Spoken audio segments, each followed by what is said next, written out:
Hello, parents and students of the Muroc Joint Unified School District, and thanks for joining us this post-Halloween week. We hope that you all were able to go out, do some trick-or-treating, get a lot of candy, sugar in your system, and that you don't have too much of a sugar hangover right now.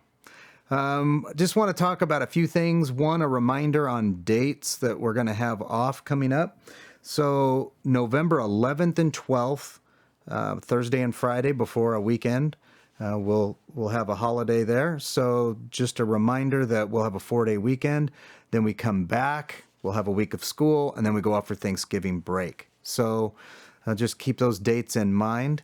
And then the other thing I wanted to address this week, I just wanted to talk a little bit about vaccine mandates for students and exactly what that means. So there's been a lot of discussion about this up and down the state, and I want to clarify a few points for everyone, and hopefully this is a help to you.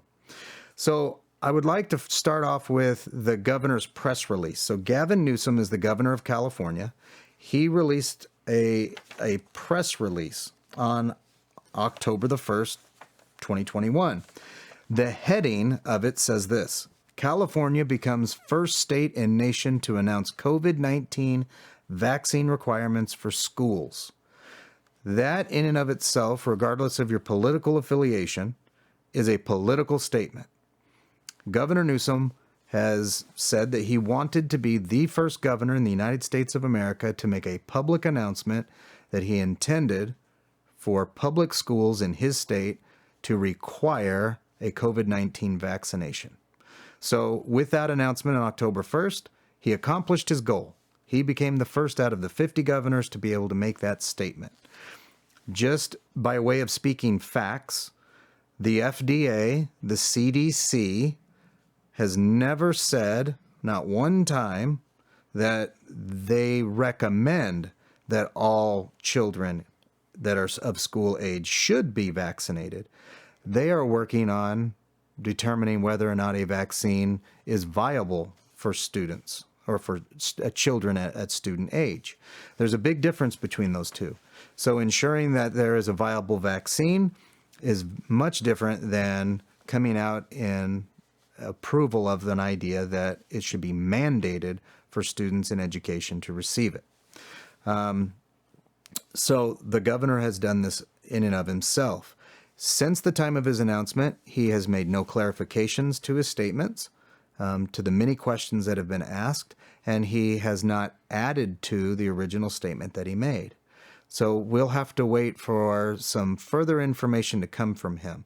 But if you go back and read that press release, which is very easy to find on california.gov, or just Google the California becomes first state and nation to announce COVID-19 vaccine, it'll pop up and you can actually read through it. What he says is, the governor, he intends to make this a mandatory vaccine. From the beginning of COVID, it was soon after it had started, and it was clearly a global pandemic. Personally, I felt that at some point this would probably become a reality for students in California. There are several vaccines that are required of students. The latest one that was required was the Tdap some years ago. I figured that this would happen at some point. If I'm being just completely honest, the timeline for it is a little quicker than I thought it would be. But again, the governor was making a political statement when he did this. He wanted this to be recognized in the nationwide that he was the first governor to say this.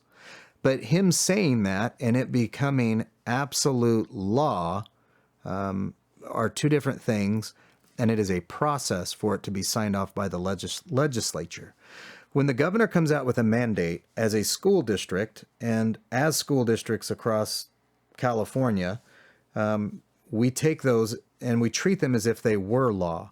Now, there are religious exemptions, there are medical exemptions that people can file. It doesn't exclude you from any time that you might have become a close contact with someone that tested positive or is symptomatic, nor does it preclude you from needing to go home because you yourself are symptomatic of COVID. So you would still possibly need to go home and quarantine, but there are ways to be exempt from the vaccine, or right now from even doing testing. But if you exempt yourself from testing, we don't have any other choice but to have to send you home if you were in close contact. We have no way to verify that you are indeed healthy. So there's a couple of things that go along with that, but you do have those rights. If you're interested in something like a religious waiver, they are found online. It's a federal, there's a federal form that's got several questions. You fill it out, you turn it in. Medical form you take to a doctor.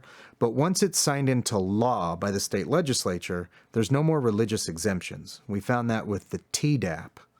So prior to TDAP being signed into law, for years, there were people who would file a religious exemption with school districts. Once it was signed into law, then the only thing that could apply was a medical exemption from a recognized medical official. So I don't know that same medical waiver will be applied to the COVID vaccine or not. But in the past, that has been an option. Maybe it will be moving forward once it's signed into law. But again, the governor has only stated he intends to do this. The next step is for a mandate to come out. And then after the mandate, it goes through a bit of a process for it before it can be signed into law by the state legislature. As a school district, we will treat a governor mandate as if it were law. We will apply the rule as if it was a law. It is the most conservative, in the sense of safest, path to take for students, staff, and families. And most districts will do that. Some districts have actually gone ahead and mandated it ahead of time. We are not doing that. We will wait for a time when it becomes a mandate from government officials. Once it is signed into law, if it is ever signed into law, at that point, then we will absolutely follow what is now official law. But between a governor mandate and it going and being signed into law by the state legislature, that process does include public hearings. And I want to be clear about that. There are families who are going up and down the state of California, who are going to school boards. And you have every right to do that and to voice your concerns, complaints, and anything that you want to discuss about it. You absolutely can. I just want to make clear for you that our school board is dedicated to the safety of students and to families and to staff. But they don't have the authority to set state law. That they don't have. So coming and complaining to the board and asking them to make state law changes is not something that they can do.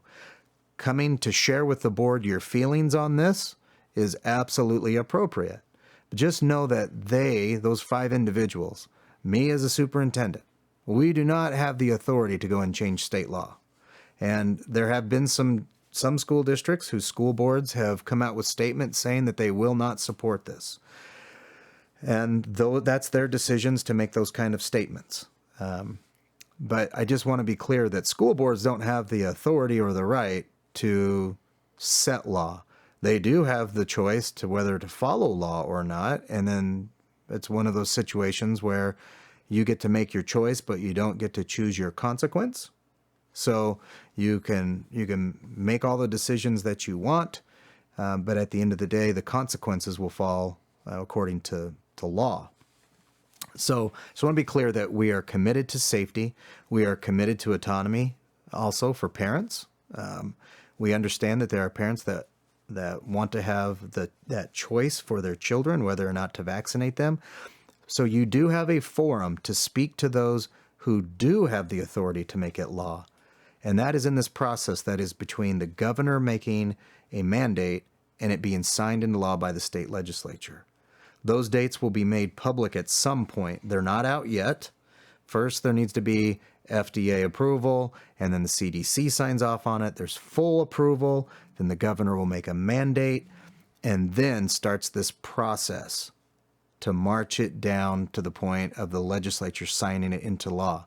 But in all of those many steps that exist between governor mandate and signing into law, there is an opportunity for the public to come and speak.